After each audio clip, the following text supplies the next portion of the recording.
అయితే మందిరంలో రకరకాలైన ప్రజలు ఉంటారు. మనం అనుకున్నోళ్ళే ఉండకపోవడం విషాదకరమైన సంగతి. మనం అనుకున్నట్లు జరగకపోవడం కూడా విషాదకరమైన సంగతి. అయితే ప్రభు తన సంఘాన్ని ఆయన కొరకు సిద్ధపరుస్తుంటాడు. ఎన్ని పోరాటాలు, నిరుత్సాహాలు, కృంగుదలు, అవమానాలు, అభ్యంతరాలు, ఆటంకాలు, అవరోధాలు, వీటన్నిటిలో ఆయన సంఘం మధ్యలో సంచారం చేస్తున్నాడు. 7 దీపస్తంభముల మధ్య సంచరిస్తున్న దేవుడు కనుక ఆ దేవుడు ఈ దినానికి కూడా ఉన్నాడు, మన మధ్యలో సంచరిస్తూనే ఉన్నాడు. ఇదిగో నేను మృతుడైతిని కానీ యుగాయుగాలు జీవిస్తున్నా. కనుక జీవించే ప్రభువారు నియంత్రిస్తున్నాడు. మనకు కొన్నిసార్లు అనిపిస్తుంది, ప్రభు ఏం చేస్తాడు, అసలు చూస్తున్నాడా అని. ప్రభు జోక్యం చేసుకోవట్లేదు ఏంటి? ఇవన్నీ అనిపించినప్పుడు అర్థం ఏంటంటే ప్రభు తన సంఘాన్ని గురించి ఇంకా ఎక్కువ పట్టించుకుంటున్నాడు అని. ఎలాంటి వాళ్ళు ఉన్నారు అని 5 రకాలైన వాని గురించి కీర్తనల్లో చెప్పబడిన మాటల్లో మనం చూస్తాం. మొదటి రకం 122:1 యెహోవా మందిరమునకు వెళ్ళుదమని చాలు.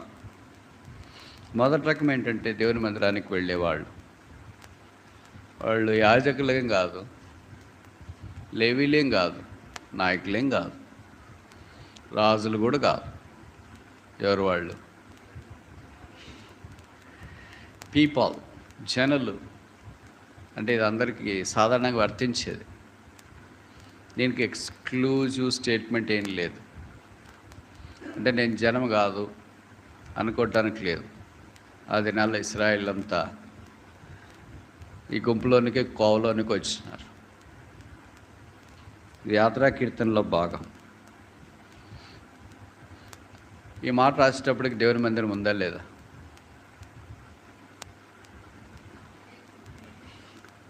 Very good. దేవుని మందిరం ఇంకా నిర్మించబడలేదు భౌతికంగా. దావీదు దినాల్లో మందిరానికి అవసరమైన స్థలాన్ని చూచాడు, సామాగ్రిని సిద్ధం చేసినాడు, వ్యక్తిని కూడా సిద్ధం చేసినాడు. కానీ ప్రభు కట్టొద్దు అన్నాడు, కనుక కట్టలేదు. నువ్వు కట్టొద్దన్న నేను కడతాను అని మన టైప్ అని అంటే ఇప్పటికి ఎలాగుండేదో. మామూలుగా మన దేవుడు చెప్పిన దానికి వ్యతిరేకంగా చేస్తుంటాం కదా. చేయొద్దు అంటే చేస్తాం. పిల్లలు అలాగే కదా, ఇంట్లో క్రయం తీసుకుని గోడ మీద రాయొద్దు అంటే రాస్తూనే ఉంటాడు. ఎంత రాయొద్దు అని చెప్తే, ఎంత ఎక్కువ చెప్తే అంత ఎక్కువ చేస్తాం. కూల్ డ్రింకులు తాగొద్దు, ఎక్కువ జలుబు చేస్తుంది అంటే ఇంకా ఎక్కువ ఫ్రిడ్జ్ దగ్గరికి పోయి తాగుతాడు. ఐస్ క్రీమ్ తినొద్దు అని అంటే ఐస్ క్రీమ్ అక్కడ దాకపోయి ఆయన గొంతు పోతుంది, జలుబు వస్తుంది, జ్వరం వస్తుంది అని మనం అనుకుంటాం. ఆయనకి ఎంత ఎక్కువ చెప్తామో అంత ఎక్కువ చేస్తారు. కానీ దావీదు అలాంటి టైప్ కాదు. మన టైప్ పొరపాటును కూడా కాదు. మనం ఆయన టైప్ అసలే కాదు. ఆయన దేవుని టైప్. దేవుడు సరే అంటే చేయమంటే చేస్తాడు, దేవుడు వద్దులంటే సరే ప్రభు అంటాడు. అలాంటి మనసు ఉండాలంటే చాలా ధైర్యం కావాలి. ఒక బైబిల్ పండితుడు అన్నాడు, to say or to receive the no from God needs great courage. దేవుడు ఏదైనా వద్దని చెప్తే సరే అనే మనసు ఉండడం అనే దానికి చాలా ధైర్యం కావాలంట. చాలామంది అనుకుంటారు తిరుగుబాటు చేయడానికి ధైర్యం కావాలి, దేవుడు చెప్పిన దానికి వ్యతిరేకం చేయడం కాదు, దేవుని మాటను అంగీకరించడానికి. ఇప్పుడు అబ్రహాం చెప్పాడు అనుకో, నీకు ఏకైక కుమారుని మోరియా పర్వతం మీద అప్పగించంటే దానికి పిరికితనంతో అప్పగించలేదు, ధైర్యం అది. కానీ దేవుడు చెప్పిన మాటకి ఎస్ అంటే అవును అని చెప్పాలంటే చాలా ధైర్యం కావాలి. నో అనేదానికి ఇంకా ఎక్కువ ధైర్యం కావాలి. దావీదు బహుశా భౌతికంగా బాగలేడేమో, ఆరోగ్యం సరిగలేదేమో, ఇంట్లోనే ఉన్నాడేమో. యెరూషలేము మందిరానికి చాలామంది బయలుదేరారు. అప్పుడు గుంపులు గుంపులకు వచ్చేవాళ్ళు, దాని మొదలుకొని బెర్షెబా దాకా. మీకు తెలుసు కదా, ఇజ్రాయెల్ దేశంలో దాన్ అనేది ఉత్తర దిక్కున చివరి భాగం, బెర్షెబా అనేది దక్షిణ దిక్కున చివరి భాగం. మన భారతదేశంలో ఒక మాటలో చెప్పాలంటే కాశ్మీర్ మొదలుకొని కన్యాకుమారి అని ఒక స్టేట్మెంట్ చెప్తాం. అలాగే ఇజ్రాయెల్ దేశాన్ని గురించి కూడా ఒక మాటలో చెప్పాలంటే దాని మొదలుకొని బెర్షెబా అని అంటారు. కనుక మొదటి రకం ఏంటంటే దాని మొదలుకొని బెర్షెబా దాకా ఉన్న ప్రజలు, ఇశ్రాయేళ్ళు బయలుదేరి యెరూషలేముకు రావడం 3 పండుగల ఆనవాయితీ. పస్కా, పెంతెకొస్తు పర్ణశాలల పండుగ. మనుషులు అప్పుడు గుంపులు గుంపులుగా వస్తారు. యాత్రలు ఎప్పుడు ఒకళ్ళిద్దరు పోరు. ఒకళ్ళిద్దరు పోయేది యాత్ర అనరు, అది ప్రయాణమో అంటారు. గుంపులు గుంపులు వస్తారు. అలా గుంపులు వస్తూ ఉంటే బహుశా ఎవరు చెప్పినారో మనకు తెలియదు. ఆ దినాల్లోనే సోషల్ మీడియా లేదు. ఎవరో దావీదుకు బాగాలేదని చెప్పినట్టున్నారు. ఇంత దూరం వచ్చాం కదా, ఆయన దేవుడు మన కొరకు ఏర్పాటు చేసిన రాజు కదా, చూస్తామని వెళ్ళారు అంతఃపురం. మనలాంటి వాళ్ళు అయితే రానేము, దావీదు ఆత్మీయుడు కదా, అందుకని రానిచ్చినారు. ఇంకా మీకు తెలుసు కదా గుంపు వస్తే ఎలాగ మాట్లాడతారు అని. మాటలు పెడతా ఉంటే దావీదు అడిగాడు, ఎందుకు వచ్చారు అని. అప్పుడు వాళ్ళు అన్నారు, మేము దేవుని మందిరానికి వెళదాం, వెళ్ళేటప్పుడు ఇలాగ దారిలో మిమ్మల్ని చూసి వెళదామని వచ్చినాం. అప్పుడు ఆయనకి ఏం కలిగిందంటే, ఐ వాజ్ గ్లాడ్. ఈ మాట మనకి ఏదైతే గ్లాడ్నెస్ కలిగిస్తుందో ఆ సందర్భంలో చెప్పలే, మనకి ఏదైతే బాధ కలిగిస్తుందో ఆ సందర్భంలో చెప్పాడు.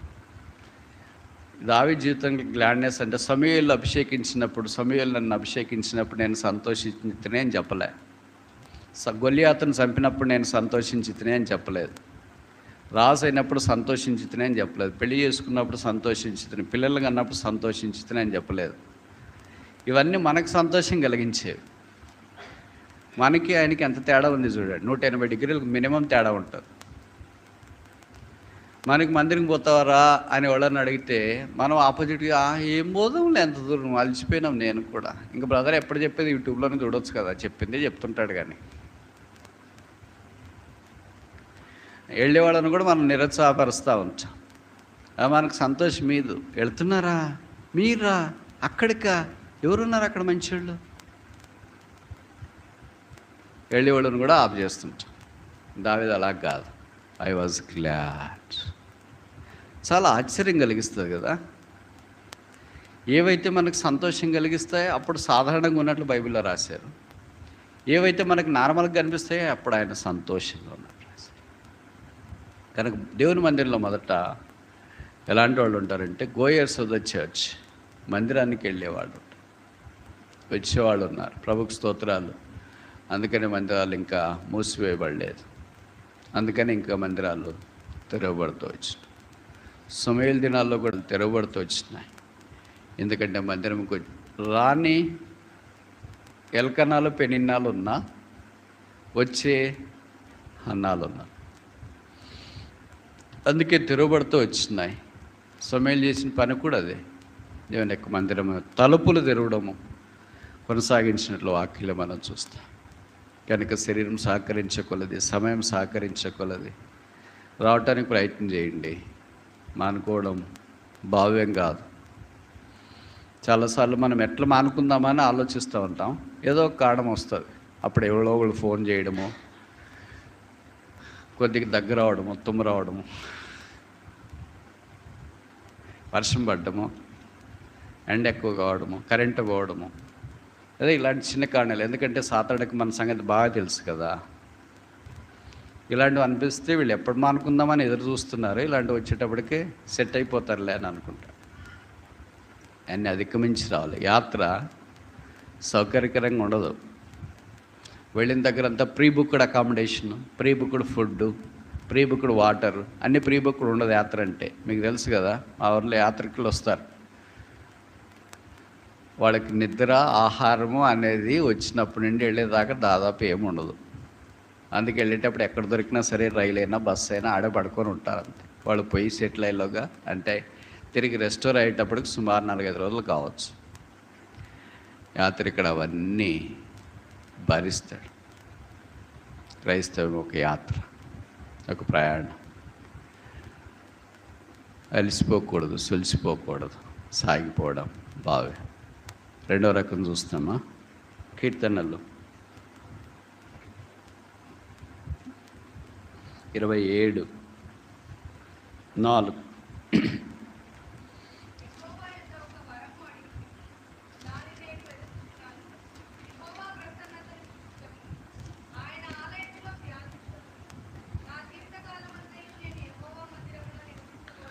యెహోవా మందిరంలో నివసింపగోరుచున్నాను. Seekers the house of the Lord. కోరేవాళ్ళు ఉన్నారు, మందిరంలో ఉండాలా, మందిరంలో గడపాలని కోరేవారు. ఇలాంటి కోరిక సాధారణంగా మనకు ఉంటుంది. ఒకవేళ ప్రభు మన దగ్గరికి వచ్చి అడిగాడనుకో, నీకు ఒకటే ఒక కోరిక కోరుకునే అవకాశం ఇస్తా, ఏది కోరుకుంటావు కోరుకో అంటే, మనమైతే ఏం కోరుకుంటాం? వయసును బట్టి కోరుకుంటారు.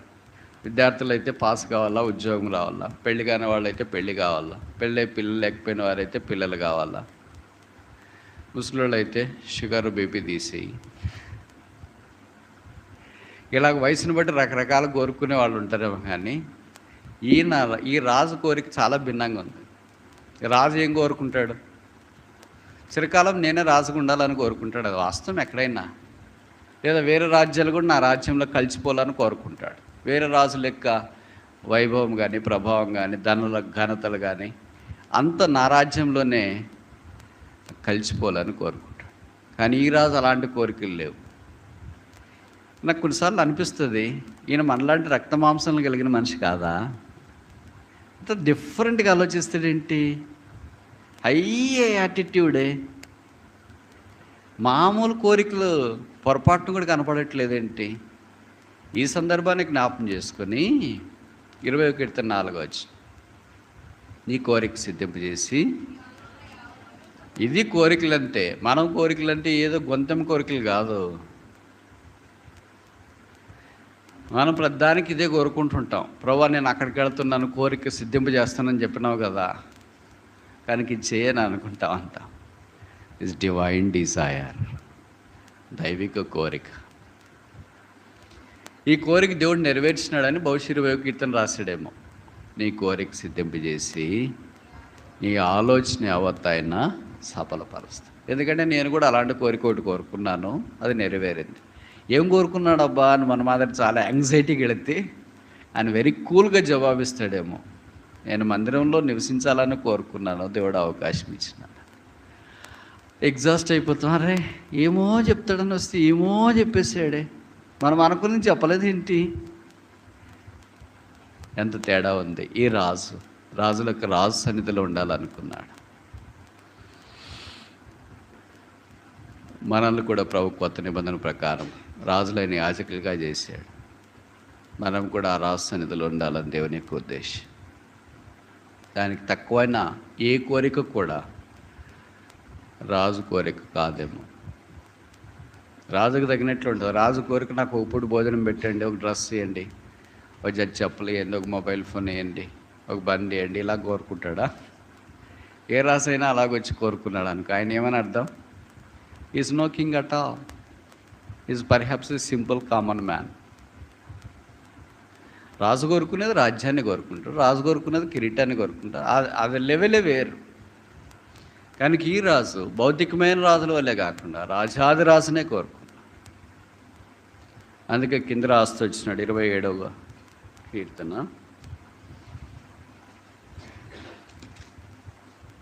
5వ వచనం. ఎందుకు అలాగ ఉండాలనుకుంటున్నారు? ఎందుకు దేవుని మందిరంలో నివాసం చేయాలని కోరుతున్నారు అంటే జవాబు ఇచ్చినాడు ఇక్కడ 5వ వచనం. ఆపత్కాలమున ఆయన తన పర్ణశాలలో నన్ను దాచు. కాలాలు చాలా రాశారు కీర్తనలో. మీకు గుర్తొచ్చేవి చెప్పండి, 1, 2, 3, 4 ఏమన్నా ఉంటే. కీర్తనలో చాలా కాలాలు రాశారు. మీకు ఏదైనా గుర్తు నేను ఒక కాలము చెప్పండి. యవ్వన కాలమున, బాల్యకాలమున, వేసవి కాలమున, యుక్త కాలమున. ఇవన్నీ మీరు తెలుగులో చదువుతారు కదా, ఇంగ్లీష్లో చదువుతారు. అందుకనే బహుశా ఇవన్నీ మీకు గుర్తున్నది అనుకుంటా. ఆ కాలాల్లో ఒక కాలం ఏంటంటే ఇష్టం లేని కాలం, ఆపద కాలం. మనకు ఆపద కాలం అంటేనే ఇష్టం ఉండదు. ఈయన ఆపద కాలంలో, ఆపదల్లో కష్టం వేరే, ఆపద వేరే. కష్టకాలములో, అది కూడా కీర్తనలో ఉంది. నేను కీర్తనలో మాట్లాడుతాను. చాలా ఆశ్చర్యం వేసే, దేవుని హృదయానుసారుడు కూడా ఆపదలు గుండా వెళ్తాడా? 34వ కీర్తన చూడండి, ఆ పదం ఉంది అనుకుంటా.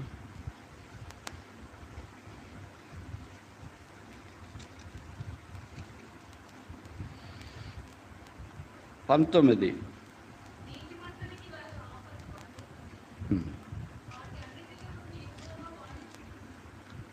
ఇది చూడండి, అనీతిమంతునికి గల ఆపదలు అనేకములను రాయలేదు, భక్తిహీనునికి గల ఆపదలు అనేకములను రాయలేదు, లేకపోతే ఆ ఆత్మీయుడి కానివానికి అనేక ఆపదలను రాయలేదు. నీతిమంతునికి కలుగు. మనకి భిన్నంగా ఉంటుంది కదా. మనమేమనుకుంటామంటే నీతిమంతుడు అంటే ఆపద లేకుండా ఉండాలా అనుకుంటాం, ఆయన నీతిమంతుడు అనుకుంటాం. ఈయన చాలా భిన్నంగా రాశాడు. నీతిమంతునికి కలుగు ఆపదలు 1, 2, 3 కదా, అనేకములు. అయితే అక్కడితోనే రాసి స్టేట్మెంట్ ముగించింటే ఇది నాన్న మనకు అంత ప్రోత్సాహం ఉండేది కాదు. కింద రాస్తూ వచ్చినాడు, ఆయనను వాటన్నిటిలో నుండి, కొన్నిటిలో నుండే కాదు, అన్నిటిలో నుండి యెహోవా వాణిని, ఎవరిని? నీతిమంతుని ఆయన విడిపించును. కనుక ఆ ఆపదల్లో విడిపించేవాడు ఆయనే. ఆ విడిపించేదాకా కొద్దిగా టైం ఉంటుంది కదా, అక్కడే మనకు సఫకేషన్, భరించలేము. ఎప్పుడు పోతుంది ఆపద వచ్చినప్పుడు నుండి, ఎప్పుడు పోతుందా అనుకుంటా ఉంటాం. కనుక ఆ విడిపించేదాకా ఏం చేయాలంటే పర్ణశాలలో దాచును. చాలా అంటే ఇట్స్ ఎ డెకరేటెడ్ వన్. మీకు తెలుసు కదా, ఎప్పుడైనా మనము ఆయా స్థలాలకు పెళ్ళిళ్ళకి వెళ్ళినప్పుడు వాళ్ళు మనల్ని అక్కడ తీసుకుని వెళ్తూ ఉంటారు. ఇది విందుశాల. కొత్త నిబంధనలో కూడా విందు ఏర్పాటు చేసిన ఒక వ్యక్తిని గురించిన సంగతి మనం చూస్తూ ఉంటాం. రావు మనల్ని ఆ శాలలోనికి తోడుకొని వస్తున్నాడు. వెలపట్టున్న మనల్ని దాచటానికి వచ్చిన పర్ణశాల. ఎంత ఆదరించండి.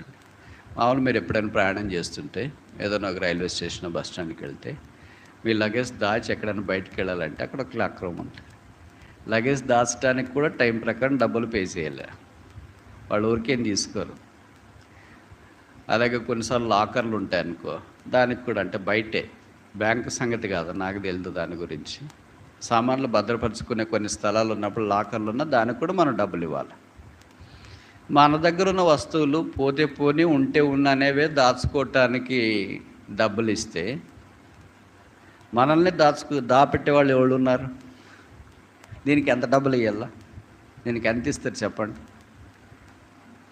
ఎవరి దగ్గర అంత డబ్బులు ఉన్నాయి? ఆయన ఉచితంగా దాస్తున్నాడు. దావీదుని అలాగే దాచినాడు ఆయన.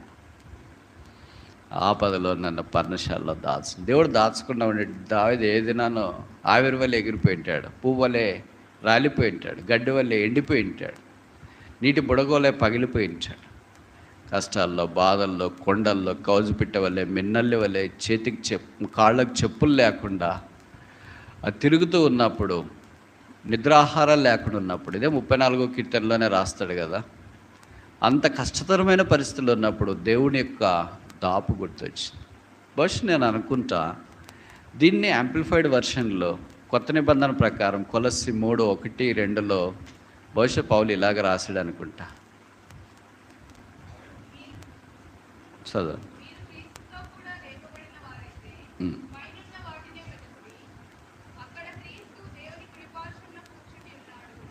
మన జీవము ఎన్నో వచ్చిన ఓకే 3 చివర ఆ భాగం చదువు. చాలండి. బహుశా ఇది యాంప్లిఫైడ్ వర్షనా ఇక్కడ అని నాకు అనిపిస్తుంది. దావీదేమో పర్ణశాలలో దాచినాడంటే, పౌలు ఇంకా దాన్ని మనకు వివరంగా అర్థమయ్యేటట్లు మీ జీవము క్రీస్తు కూడా దేవునిలో దాచబడి ఉంది. దేవుడు మనల్ని దాచినాడంటే మనం దేవుడికి చాలా ప్రశస్తమైన. ఆయన దేవదూతలను దాచలేదు. ఆయన దావీదులు అంటూ ఎందుకు దాచినాడు? సో ప్రెషియస్, అవసరమైనప్పుడు వాడుకోవాలి, అందుకే దాస్తా. మీరు నగలు ఉన్నాయనుకో, మామూలుగా వాడుకునే వాళ్ళు ఉన్నారనుకో, దాస్తారు. ఏదన్నా అకేషన్ వచ్చింది, పెళ్ళో లేకపోతే ఏదో శుభకార్యమో, అదో ఏదో అకేషన్, కాలేజ్ డేనో, ఫంక్షనో, అదో ఇది అన్నప్పుడు ఏం చేస్తారు? ఏదేది దాచినారో అవన్నీ తలుపులు తెరవబడతాయి. అలాగే ప్రభువు కూడా తనకి ఇష్టమైన వారిని ఆయన దాచి అవసరం వచ్చినప్పుడు బయటికి తీసుకొని వస్తాడు. అందుకే దావీదు అన్నాడు, నా దాగు చోటు నీవే. నేను ఇప్పుడు బయటకు వస్తాను లే ప్రభువా అని దావీదు అనలేదు. దాచినంత కాలం ఎంతకాలం దాచుకొని ఉండమంట ఇలాగా అని కూడా దావీదు అనలేదు. దేవుడు దాచినంత కాలము అని దాచబట్టడానికి ఇష్టపడ్డాడు. దాచబడే క్రైస్తవుడు దేవునికి ఎంత ఉపయోగం, ఎంత అకేషనల్గా దేవుడు ఆయన వాడుకోవాలని కోరుతాడు. నువ్వు దాచబడుకోకుండా ఉంటే బహుశా ప్రశస్తం కాదేమో. దాచబడింది కనపడదు. ప్రభు కూడా తను దాచిన వారిని దావీదును బయటికి తీసుకుని వచ్చి ఆయన వాడుకోవాలని సంకల్పించినప్పుడు ఎంత అద్భుతంగా వాడుకున్నాడు. అందుకే అపొస్తలుల కార్యాలు 13వ అధ్యాయంలో దావీదు దేవుని సంకల్పం చొప్పున తన తరం వారికి దాచబడిన వ్యక్తి దేవుని ద్వారా వాడబడతాడు. దాచబడకుండా ఉంటే భవిష్యత్ దేవుడు ఆ వ్యక్తిని అంత ఎక్కువగా వాడుకోలేడేమో. ఆయన నన్ను పర్ణశాలలో దాచును. కనుక దేవుని మందిరం అంటే చాలామందికి ఏంటంటే it's a place of exhibition. అంటే దాచబడటానికి ఆపోజిట్ పదం ప్రదర్శనశాల అని అనుకుంటారు వాళ్ళు. ఇది ఏం డ్రెస్ వేసుకున్నాను, ఏంటి సంగతి ఏంటి అని మనల్ని మనం ప్రదర్శించుకోవటానికి, ఏం వాచ్ కట్టుకున్నాను, ఎలాంటి తర్వాత హంగామాతో ఉన్నానని ప్రదర్శించుకుంటామన్న. The house of the Lord is not exhibition hall, it's a hiding cave. దాచబడే గుహ. నేను ఈ మాట చెప్తాను, కొంచెం దాచబడితే ఇంకా అలాగే ఉంటాం బ్రదర్, వాళ్ళు రానిరు బ్రదర్, తొక్కేస్తారు బ్రదర్, సేవకుడు అట్టు బ్రదర్, ఎల్డర్స్ అట్టు బ్రదర్, వీళ్ళు అట్టు బ్రదర్, అసలు మీకు వాళ్ళ సంగతి తెలియదు బ్రదర్, అసలు అనంతపురం అంటే ఏమనుకున్నారు బ్రదర్ అంటారు. ఈ అనంతపురం అయినా, రాయలసీమ అయినా, ఆంధ్ర అయినా, తెలంగాణ అయినా, భారతదేశమైనా, ప్రపంచమైనా ఎక్కడైనా ప్రభు బయటికి తీసుకురావాలనుకున్నప్పుడు తీసుకొని వస్తాం. దావీదు ఎక్కడో బెత్లెహేములో ఊరికి వెలపట్ట గొర్రెలు కాస్తున్నప్పుడు దేవుడు బయటికి తీసుకురావాలనుకున్నాడు. బయటికి దావీదు దగ్గరికే పిలుపు వచ్చింది. అలాగే దేవుడు పిలిచినాడు. ఎంత ధన్యుడు దేవుడు. మోషేని పిలిచినాడు. ఎక్కడో గొర్రెలు కాస్తున్న దగ్గరికి దేవుడు మోషే దగ్గరికి పోయాడు. మోషే దేవుని దగ్గరికి పోలేదు. మోషే ఎక్కడున్నావు ప్రభా, ఎక్కడున్నావు అని అలాగలేదు. ఆయన పనిలో ఆయన నిమగ్నం అయిపోయినాడు. ఈ మండుచున్న పొద చూసేటప్పటికి ఆశ్చర్యపేసినారే, బలి చాలా స్ట్రేంజ్గా ఉంది. చాలా కాలం ఇక్కడ నేను గొర్రెలు మేపినాను, దాదాపు 40 ఏళ్ళు. ఇలాగ ఎప్పుడు కనిపించలేదు ఏంటి? నాకు కనిపించే తోడేళ్ళు, పాములు, తేళ్ళు ఇలాంటివన్నీ కనిపించే, పక్కన ఉన్న గొర్రెల కాపర్లు కనిపించేవాళ్ళు, పొదలు కనిపించేవాళ్ళు, ఇవన్నీ కనిపించలేదు. ఇలాంటిది ఎప్పుడు కనిపించలేదు. మండే పొద ఎప్పుడు కనిపించలేదు ఏంటి? ఆ వింత ఏమో అని అటువైపు తిరిగినాడు. అప్పుడు సార్ మోషే స్టండ్. అయ్యో, నా పేరు ఎవరికి తెలుసు? పేరు పెట్టి ఎవరు పిలుస్తారు చెప్పండి? తెలిసిన వాళ్ళు అంతా పేరు పెట్టి పిలవరు. ఇప్పుడు నేను మిమ్మల్ని పేరు పెట్టి పిలుస్తానా ఏంటి? తెలిసిండల్లా మనకింటే పెద్ద అయిండాల. మనకింటే చిన్న అంటే మనం పేరు పెట్టి పిలవం. మనకింటే పెద్దోళ్ళు మనం పేరు పెట్టి పిలవం కదా. మనకింటే చిన్నోళ్ళనే మనం పేరు పెట్టి పిలుస్తాం. మనకింటే పెద్ద అయిన వాళ్ళని అంకుల్, ఆంటీ, ఆ బ్రదర్, సిస్టర్ అని మనం అనాలి. ఇప్పుడు మోషే అంటే నన్ను పేరు పెట్టి పిలిచేవాళ్ళు ఈ అరణ్యములు ఎవరున్నారు? భార్య అంత ధైర్యం చేయలేదు. బామర్దులా అస్సలుగా వాళ్ళకి అంత సీనే లేదు. ఇరుగు పొరుగా పక్కన గొర్రెలు కాపర్లా వాళ్ళకు కూడా లేదు. మా మామే పిలిస్తే మా ముసలోడు ఇక్కడ దాకా రాలేడు కదా, ఇంకెవరు పిలుస్తారు అని ఆలోచించుకునేలోగా ఆజ్ఞలు ఒకటి తర్వాత ఒకటి వచ్చిన. నీవు నిలబడిన స్థలము పరిశుద్ధ స్థలం. మనం పేరు పెట్టి పిలిచినామంటే చాలా స్ట్రేంజ్గా ఉంటుంది కదా. నేను కూడా తిరుపతిలో ఉన్నప్పుడు కొంతమంది నన్ను పేరు పెట్టి పిలిచేవాళ్ళు. ఎవరైనా కొత్తగా మేము మాదిరి బయట నుండి వచ్చింటారనుకో, మీతో మాట్లాడుతున్నప్పుడు వాళ్ళు జయరాజ్ రా అని అంటే, ఏంటి బ్రదర్ని పేరు పెట్టి పిలుస్తున్నారు వీళ్ళు? బయట వాళ్ళకి అలా కనిపిస్తుంది, కానీ లోకల్ వాళ్ళకి, నాకంటే పెద్దవాళ్ళకి నేను ఒక సామాన్యమైన వారికి పరిచయమైన ఒక బ్రదర్ని. మోషే దేవుని యొక్క పాత్ర కనుక దేవుడు మోషే అని పిలిస్తే మోషే ఆ పిలుపుకి స్పందించి లోబడ్డాడు. దేవుడు ఆ తర్వాత బైబిల్లో రాసినారు, అతని వంటి వాడు అప్పుడు లేడు ఇప్పుడు లేడు. నాకు అనిపిస్తుంది అలాంటి ఒక సర్టిఫికెట్ ఈ ప్రభు పిహెచ్డి సర్టిఫికెట్ చెత్త పడేసిపోతా. అలాంటి సర్టిఫికెట్లు దేవుడు కొంతమందికి ఇచ్చినాడు. ఇది హార్వర్డ్ మించింది, ఆక్స్ఫర్డ్ మించింది, కేంబ్రిడ్జ్ మించింది, MITని మించింది, స్టాన్ఫోర్డ్ మించింది, ప్రిన్స్టన్, యేల్స్ని మించింది, జాన్స్ హాప్కిన్స్ మెడికల్ కాలేజ్ని మించింది. అతని వంటివాడు, ఆమె వంటివాడు ఎవడును. ఇలాంటి స్టేట్మెంట్లు ప్రభు కొంతమందిని గురించి చెప్పినాడు. వారి వారి పరిచయ ధర్మములో వారిని మించిన వాళ్ళు ఇంకెవరు లేరు. అలాంటి వాడిలో మోషే ఒక్కడు. అతని వంటి నాయకుడు ఎవడును. నాకు చాలా ఆశ్చర్యం వేస్తుంది. మన మాదిరి రక్త మాంసాలు కలిగి వాళ్ళు పుట్టారు, వాళ్ళు ఇదే గాలి పీల్చుకున్నారు, ఇదే నీళ్ళే తాగినారు, ఇదే వాతావరణంలోనే ఉన్నారు, ఇదే భూమి మీద ఉన్నారు. వాళ్ళు ఎంత ఎక్సెప్షనల్ ఎట్లయిపోయారు. మన 40 ఏళ్ళకి, 50 ఏళ్ళకి, 60 ఏళ్ళకి, 70 ఏళ్ళకి. దావీదు 30 ఏళ్ళకి రాజు అయిపోయాడు. యోసేపు 30 ఏళ్ళకి ప్రధానమంత్రి అయిపోయాడు. తర్వాత అలాగే యేసుక్రీస్తు ప్రభువారు 30 ఏళ్ళకి పరిసరికి వచ్చేసాడు. ఎలాగైపోయారు? మేము 30 ఏళ్ళు అయిపోయినా, తల నేర్చిపోయినా, తల సగం బోడైపోయినా ఇలాగే ఉన్నాం. కానీ మేము ఎందుకు కాలేకపోతున్నాం? లోపం ఎక్కడ ప్రభు? ఇదే బైబిలే వాళ్ళకుంది, ఇదే మందిరమే వాళ్ళకుంది, ఇదే ఆత్మే వాళ్ళకుంది, ఇదే ఇవి జరుగుతున్నాయి. ఏం తేడా? మనం తినేదే తింటున్నారు, మన మాదిరే పడుకుంటున్నారు, మన మాదిరే డ్రెస్సులు వేసుకుంటున్నారు, మన మాదిరే తిరుగుతున్నారు, మన మాదిరే కామన్గానే ఉన్నారు. వాళ్ళేం అలాగ పైనుండి ఇలాగే రాలేదు. మోషే సాధారణ భౌతిక తల్లిదండ్రులకే వచ్చినాడు, దావీదు భౌతిక తల్లిదండ్రులకే వచ్చినాడు, అలాగే యోసేపు భౌతికమైన తల్లిదండ్రులకి వచ్చినాడు. ఎట్లా ఇది అస్ట్రనామికల్ ఫినామినల్ చేంజ్ ఎట్లయింది? ఒకవేళ అయింది అని అనుకో, మాకెందుకు కావట్లేదు అని మీకు ఎప్పుడైనా ఆలోచన వచ్చిందా?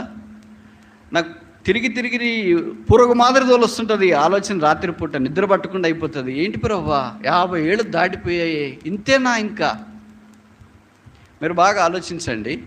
ఇప్పుడు మనకేమనిపిస్తుంది అంటే, ఇంకా చాలా చేస్తానులే ప్రభువుకి అనిపిస్తుంది. ఇప్పుడు సగం కాదు, 30 అయిపోయింది. బైబిల్ 91 కీర్తన ప్రకారము 70 సంవత్సరాల్లో అధిక బలం ఉంటే 80 సంవత్సరాలు. 50 దాటిపోతే ఏమని అర్థం? 30 దాటితే సగం దాటినట్ల. కనుక నాకు తెలిసి ఇక్కడ చాలామంది సగం అయిపోయిన వాళ్ళు ఉన్నారు. ఇంక సగమే ఉండేది. మొదటి సగం వేరే, రెండవ సగం వేరే. ఇది పరీక్ష హాల్లో మాదిరి కాదు. 3 గంటలు టైం ఇచ్చినారు, 1.5 గంట హాఫ్ టైమ్ ఈజ్ ఓవర్ అని టీచర్లు అటు ఇటు తిరుగుతూ ఉంటారు. Half time is over, half time is over. మీరు చెప్పి ఓవరా, రాసి ఓవరా? ఇప్పుడు మేము కూడా అలాగే చెప్తున్నాం, half time is over, half time is over అని. హాఫ్ టైమ్ ఈజ్ ఓవర్ అంటే మిగతా హాఫ్ టైం కూడా అంతే వాల్యూ ఉంది అని అర్థము. ఇక్కడ అట్లా కాదు. మన జీవితానికి వచ్చేటప్పటికి సగ జీవితం అయిపోయిందంటే మిగతా సగ జీవితం ఇలాగుంటుందని కాదు, ఇంకా క్షీణించిపోతుంది. ఎందుకంటే సగ జీవితంలో ఉండే శరీర బలం వేరే, ఆరోగ్యం వేరే, పుష్టి వేరే, ఆ బాడీ ఫిజికల్ ఫిట్నెస్ వేరే, బాడీ ఫ్లెక్సిబిలిటీ వేరే. దాని తర్వాత 30 తర్వాత లేదా 50 తర్వాత శరీరం అంతా బలహీనపడి రోగాలకి, మాత్రలకి, టానికలకి, తర్వాత వాకింగ్కి, జాగింగ్కి, భోజనానికి, మిల్లెట్లకి, కూర్చుంటే లేలేం, లేస్తే కూర్చోలేవు. అందుకే కదా కుర్చీలు ఎక్కువ ఉన్నాయి మనకి. శరీరం ఎందుకు మరి అలాగైపోయింది? అది అయిపోతుంది. ఇప్పుడు మొదట సగంలో చేయలేంది తర్వాత చేస్తామని అనుకోవడం కష్టం.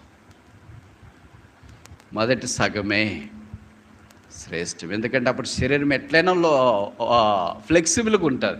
ఎంతైనా త్యాగం, ఎంతైనా సమర్పణ, ఎంతైనా చేయొచ్చు. ఆ తర్వాత మనమేమనుకుంటామంటే, పరీక్ష రాసే పిల్లల మాదిరి హాఫ్ టైంలో 2 క్వశ్చన్లు ఫుల్గా రాసినాను రా, మిగతా హాఫ్ టైంలో 3 అట్లా టచ్ చేసిన. అట్లా టచ్ చేసేది కాదు ఇది. ఏమి టచ్ చేయటానికి రాదు, ఏం చేత కాదు, ఏది సహకరించదు. ఎందుకంటే చివరి హాఫ్ టైము చాలా కష్టం. చాలాసార్లు ఇలాగ ఆలోచించి రాత్రి నిద్ర పట్టకుండా తెల్లవారుదాం దాకా వచ్చిన తర్వాత, ప్రభు నాకు ఇలాగే అయిపోతే కష్టం, కొద్దిసేపు అయినా నిద్ర, ఇంక నేనేం ఆలోచించండి, ఎందుకు ఎలాగ అయిపోయింది కదా, ఇంకేం చేస్తాం ఆలోచించి. ఏదో 20 ఏళ్ళు 22 ఏళ్ళు ఆలోచిస్తే ఉపయోగం ఉంటుంది, కానీ 50 తర్వాత ఆలోచిస్తే ఇంకే సిగ్గు, అవమానం, బాధ, వేదన, ఉదయం పిండినట్లా. బైబిల్లో దేవుడు మారలేదు, మనమే మారాం. యోసేపు దేవుడేం మారలేదు, యాకోబు దేవుడేం మారలేదు, మోషే దేవుడేం మారలేదు, దావీదు దేవుడేం మారలేదు, సౌలు భక్సింగ్ గారి దేవుడేం మారలేదు. మారింది మనం, దేవుడు కాదు. బైబిల్లో రాయబడింది. అందుకనే మనం వాళ్ళు మనుషులు కాదనుకుంటామేమో అని యాకోబు 5 అధ్యాయం చివరి 17 రాశారు. ఏలియా మన వంటి స్వభావం గల సేవకుడని రాయలేదు, ప్రవక్త అని రాయలేదు, ప్రార్థనా పాడని రాయలేదు, దేవదూత అని రాయలేదు, మనుషులు ఇలాంటివి ఎలాగ చేసినారో అని అనుకో, నమ్ముతున్నాం. మరి మనుషులుగా మనం ఎందుకు దీంట్లో విషమంతన చేయాలి కదా. యెహోవా సంవత్సరం జరుగుతుండగా నీ కార్యము నూతనపరచు. బైబిల్లో మనుషులు ఇలాగ చేసినారు. భూమి మీద ఉన్న మనుషులు, భగత్ సింగ్ గారు లాంటి వాళ్ళు, బిలిగ్రహం గారు లాంటి వాళ్ళు, వాచ్మన్ని గారు లాంటి వాళ్ళు, ఇలా గొప్ప గొప్ప భక్తులు, వాళ్ళు మనుషులే. దేవుడు వాడుకొని అలాగే చేశాడు. నన్ను కూడా దాచవా? దావీదుని దాచినావు. పర్ణశాల అయిన యేసు నన్ను కూడా నీ పర్ణశాలలో ఆపద కాలంలో దాచు. నీకు అవసరమైనప్పుడు బయటికి తీసుకురా.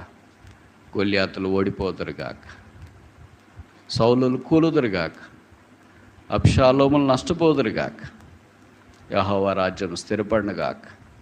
40 సంవత్సరాల దావీదు రాజుగా ఉన్నప్పుడు ఇశ్రాయేలీలకు కలిగిన ఆత్మ సంబంధమైన ఆశీర్వాదం అమోఘ. ఆయన 40 సంవత్సరాలు రాజుగా మంచి డ్రెస్సులు వేసుకుని ఉండాలని, హుందాగా కనిపించాలని, చక్కగా కనిపించాలని కాదు. ఆయన రాజు అయిన వెంటనే చేసిన మొదటి పని ఏంటంటే, how can I bring the ark of God to Jerusalem? యెరూషలేములోనికి దేవుని మందిరాన్ని నేను ఎలాగ తీసుకొని రావాలా? ఆ ఆలోచన, దానికి ప్రయత్నము. మొదటిసారి పొరపాటు నష్టం జరిగింది, కానీ ఆగలేదు. మనం సాధారణంగా మొదటిసారి ఏదైనా సాధారణంగా ప్రయత్నం చేయము దైవికమైన కార్యాలకి. ఎందుకంటే మనకు భయం, రిస్క్. అయ్యో అది రిస్క్ కదా, చేస్తే నష్టం వస్తే ఎట్లా కదా, అసలు చేయకపోతే ఇంకెలాగా. మా యూనివర్సిటీలో ఒక ప్రొఫెసర్ ఉన్నాడు, మేము చదువుకునే దినాల్లో చాలా పెద్ద పొజిషన్లో ఉన్నాడు. అప్పుడే కంప్యూటర్స్ వచ్చినాయి మన భారతదేశానికి. యూనివర్సిటీకి కొన్ని కంప్యూటర్స్ ఇస్తున్నారు. ఒక యూనివర్సిటీకి 10 అన్నట్టుగా 10 కంప్యూటర్స్ కంప్యూటర్ అంటే నా అమ్మ కళ్ళు పెట్టి ఇటు చూసేవాళ్ళం. చేయి పెట్టి టైప్ చేయాలంటేనే కూడా భయం, దగ్గరికి రానిచ్చేవాళ్ళు కాదు. ఎవరు అక్కడ అటెండర్లు, క్లర్క్లు ఉంటారు కదా, వాళ్ళ దగ్గర సామ్రాజ్యం.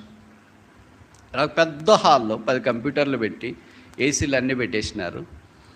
దానికి ఏం రాసినారంటే వాళ్ళ అటెండర్లు, నో అడ్మిషన్ వితౌట్ పర్మిషన్, అనుమతి లేకుండా ప్రవేశము లేదు.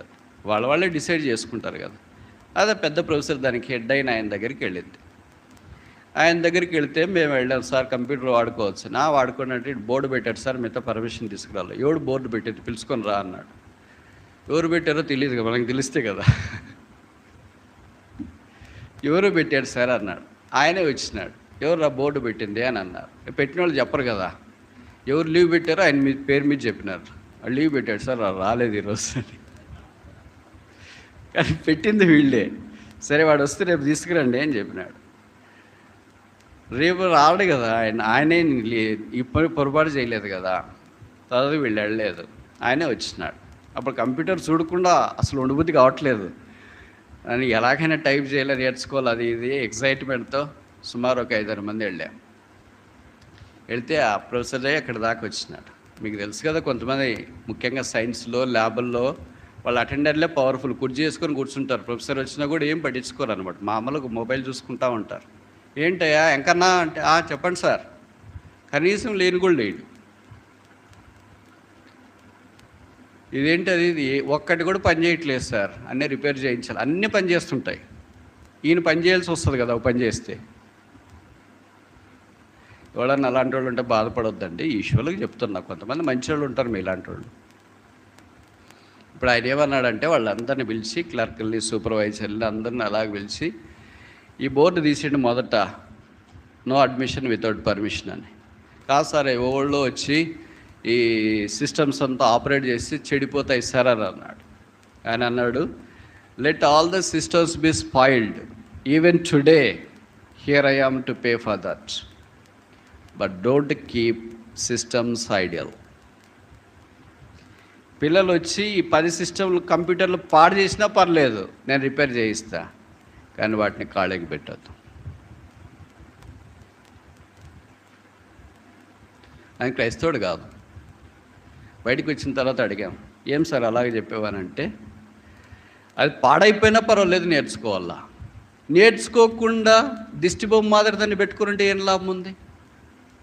అది తెచ్చిండేది ఎందుకు? మీరు పిల్లలు నేర్చుకోవాలి. మరి నేర్చుకునేటప్పుడు ఖచ్చితంగా పాడైపోతాయి. ఎవరు అందరూ ఒకే రకంగా హ్యాండిల్ చేయరు కదా. పాడైపోతాయని అలాగే కవర్ వేసి దిష్టి బొమ్మ మాదిరి పెట్టలేం కదా.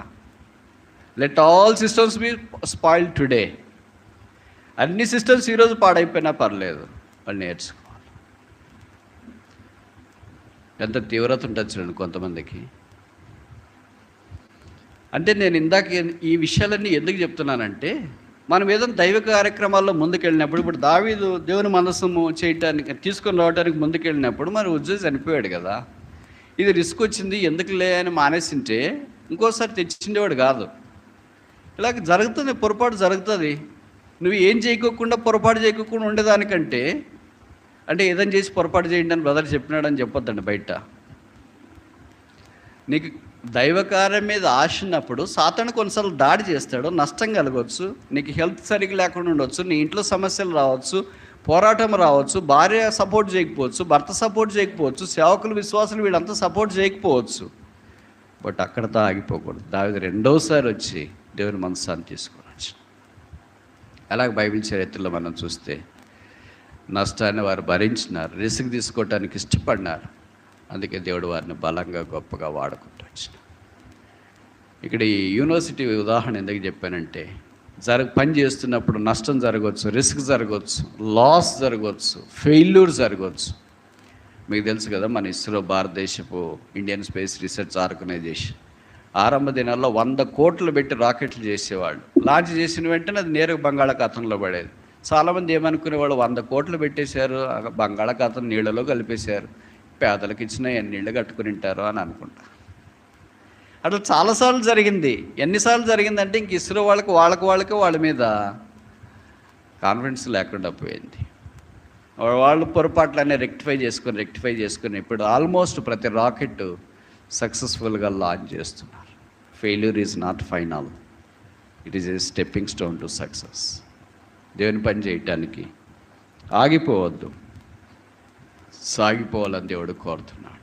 దేవుని మందిరంలో 3 రకాల ప్రజలు చూసిన. మొదటి రకం ఏంటి? దేవుని మందిరానికి వెళుదాం రండి అనేవాళ్ళు. రెండవ రకం ఏంటి?